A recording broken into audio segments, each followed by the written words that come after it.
अस्सलाम वालेकुम। मैं डॉक्टर नदीम बाजकानी, माहिर अमराज मादा और जिगर, being a liver transplant physician. आज मैं बात करूंगा लिवर कैंसर के हवाले से।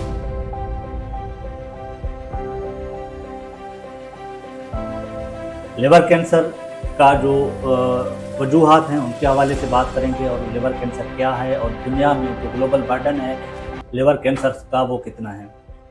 हमारे पास जो government institute of medical sciences में जब लिवर कैंसर वाले पेशेंट आते हैं तो हम कैसे मैनेज करते हैं और दुनिया में कैसे मैनेज होता है। एक्चुअली देखा जाए तो लिवर कैंसर जो जाहिर है कि जिगर में कोई कैंसर हो तो उसको हम लिवर कैंसर कहते हैं। तो लिवर कैंसर के जो असबाब हैं उसमें हेपेटाइटिस बी है, हेपेटाइटिस सी है, सिरोसिस ऑफ लिवर है, अल्कोहल है या फैमिलियल है, जेनेटल हैं। तो ये मेन काज हैं लिवर जो है कैंसर के। लिवर कैंसर जब भी होता है तो उसके अलामात क्या होते हैं? तो इसके अलामात ऐसे होते हैं कि पेशेंट को ऑलरेडी अगर हेपेटाइटिस बी सी का सिरोसिस ऑफ लिवर है तो उसके जो अलामात हैं वो भी होते हैं, लाइक पेट में पानी का आना, बार बार गुनगुनी होना, मुंह से खून की उल्टी आना। तो ये सिम्टम्स भी होती हैं। अगर उनके साथ रसोली आ जाए तो फिर क्या होता है कि जो पेट का जो दाएं जानिब है वहाँ पे दर्द ज़्यादा हो जाता है। इनके अलावा वज़न का कम होना, भूख ना लगना या कभी कभार आँखें पीली हो जाना, तो ये वो अलामात हैं, कॉमन अलामात हैं जो लिवर कैंसर वाले पेशेंट्स आते हैं। तो दुनिया लेवल पे देखा जाए तो अभी तक 8 लाख पेशेंट जो हैं, 8 से 12 लाख जो पेशेंट हैं वो लिवर कैंसर के साथ डायग्नोस होते हैं और दुनिया का तीसरा बड़ा कैंसर है जिसकी वजह से ज़्यादा अमवात होते हैं।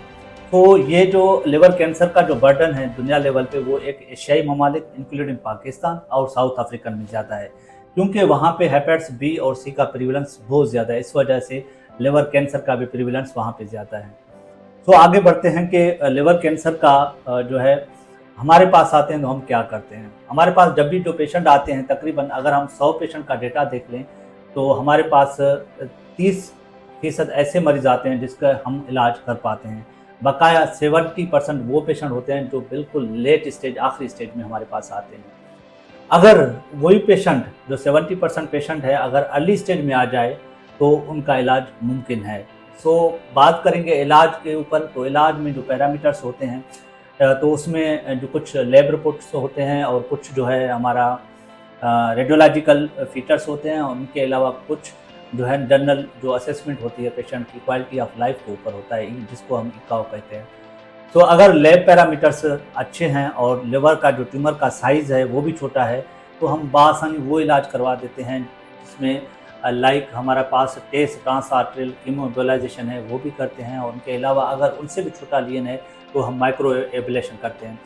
बेसिकली माइक्रोवेव एब्लेशन क्या होता है कि हम रेडियोलॉजिकली उस जो ट्यूमर है उसको शुआएं लगाते हैं और उसको सुकड़ने में जो है हेल्प आउट करता है और इस वजह से ट्यूमर ख़त्म हो जाता है या इनएक्टिव हो जाता है। दूसरा ये है कि टेस्ट ट्रांसआर्टरियल कीमोबोलाइजेशन, हम इसमें ये क्या करते हैं कि एक दवाई भी डाल देते हैं और उसके बाद जो उसकी फीडिंग आर्टरी है जिसके ज़रिए उसका इलाज होता है उसको भी हम ब्लॉक कर देते हैं। तो इसको कहते हैं ट्रांसआर्टरियल कीमोबोलाइजेशन। मैंने पहले दवा देते हैं जो कीमोथेरेपिक एजेंट्स होते हैं, उसके बाद उसको ब्लॉक कर देते हैं। इनके अलावा जो हमारे पास हैं, अगर पेशेंट का ट्यूमर थोड़ा सा ज़्यादा है और लिवर का वॉल्यूम भी अच्छा है, स्टेटस भी अच्छा है, लैब रिपोर्ट भी अच्छे हैं, तो फिर हम क्या करते हैं कि उसको हम सर्जरी की तरफ लेके जाते हैं और सर्जिकल रिसेक्शन करते हैं।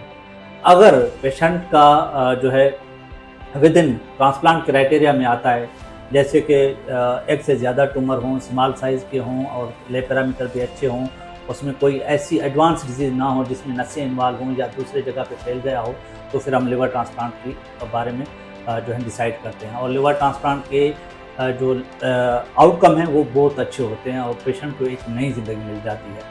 इनके अलावा जो पेशेंट के जो पैरामीटर्स हैं उनके लिए ज़रूरी होता है कि उनका जो अल्फा फीटोप्रोटीन है वो 1000 से कम हो, तो इसका जो है ना आउटकम पे बड़ा इफेक्ट होता है। अगर आपका अल्फा फीटोप्रोटीन कम होगा तो आउटकम अच्छे होंगे, क्योंकि दोबारा लिवर कैंसर होने के चांसेस ना होने के बराबर होंगे। फॉर एग्जाम्पल पेशेंट है, स्टेबल है, उसके लैब रिपोर्ट भी अच्छे हैं, उसका क्वालिटी लाइफ ऑफ अच्छा है, लेकिन कैंसर फैल गया है, तो फिर इस कंडीशन में हमारे पास कीमोथेरेपी एजेंट्स आते हैं जो सोराफानिब या जो है और इम्यूनोथेरेपी ड्रग्स भी हैं जो हम देते हैं पेशेंट्स को। तो उससे भी सर्वाइवल जो है लाइफ एक्सपेक्टेंसी जो नॉर्मल लाइफ एक्सपेक्टेंसी उनसे ज़्यादा हो जाती है। अगर पेशेंट को कोई भी ट्रीटमेंट ऑप्शन ना दें, लाइक माइक्रोवेव एब्लेशन के लिए भी फिट नहीं है, टेस्ट के लिए भी फिट नहीं है, सर्जिकल रिसेक्शन के लिए भी फिट नहीं है, लिवर ट्रांसप्लांट के लिए भी फिट नहीं है, कीमोथेरेपी के लिए भी फिट नहीं है, इम्यूनोथेरेपी के लिए भी नहीं है, तो फिर हम उसको बेस्ट जो सपोर्टिव केयर है वो देते हैं। तो ये वही ट्रीटमेंट प्लान है जो इंटरनेशनली फॉलो करते हैं, हम जहाँ पे भी फॉलो करते हैं। तो हमारे साथ जो हमारी टीम होती है वो हम अकेले डिसाइड नहीं करते, हेपेटोलॉजिस्ट होते हैं और उनके अलावा रेडियोलॉजिस्ट होते हैं, और उनके अलावा जो हमारे लिवर ट्रांसप्लांट सर्जन की टीम और सर्जिकल टीम होता है। तो ये इट्स अ टीम वर्क। तो पेशेंट जहाँ पे फिट होगा वही कंसल्टेंट उसको ट्रीट करेगा। सो लिवर कैंसर के लिए ये है कि ये काबिल इलाज है। अगर आपको किसी को भी जो डॉक्टर हजरात हैं, जो रेडियोलॉजिस्ट हैं, किसी को भी लिवर लीजन कोई नज़र आ जाए और उसको अंडरलाइन इटियोलॉजी हेपेटाइटिस बी और सी हो, तो उसका ज़रूरी उसका उसी वक्त सीटी स्कैन या किसी अच्छे टर्शरी केयर हॉस्पिटल जहाँ पे लिवर ट्रांसप्लांट सर्विसेज मौजूद हों वहाँ पे रेफ़र करें, और साथ साथ उसके जो प्राइमरी फिजिशियन है उसका अल्फा फेटोप्रोटीन लेवल भी करवा लें। तो अगर हम अर्ली कैंसर को डिटेक्ट करने में कामयाब हो गए तो ऐसे समझें कि हम एक ज़िंदगी बचाने में कामयाब हो जाएंगे। तो इंशाल्लाह दोबारा फिर किसी और व्लॉग के साथ आपके साथ हाज़िर होंगे। ये वीडियो आप शेयर करें, लाइक करें, मेरा यूट्यूब चैनल फॉलो करें।